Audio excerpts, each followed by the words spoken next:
Kita ke informasi selanjutnya, pemirsa, menuju Pesta Demokrasi Pemilu tahun 2024.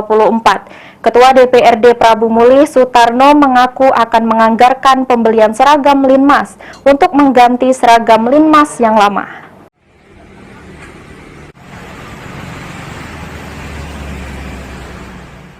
DPRD Kota Prabu Mulih mengalokasikan anggaran untuk pengadaan seragam Satuan Perlindungan Masyarakat jelang Pemilu 2024. Anggaran tersebut akan digunakan untuk membelikan baju seragam baru bagi anggota Satlinmas yang akan bertugas di Pemilu 2024 mendatang.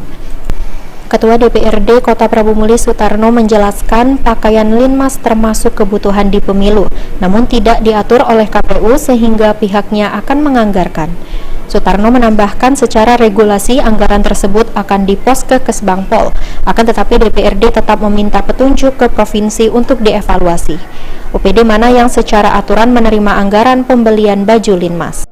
Kalau kita tidak menganggarkan, alangkah enggak eloknya bagi petugas-petugas Linmas kita kalau tidak berseragam Linmas atau berseragam baju yang lama-lama kan udah lusuh. Jadi terkait hal tersebut kita anggarkan sementara secara regulasi ini, secara ini kan kita poskan di Kesbangpol, nanti minta petunjuk provinsi setelah dievaluasi.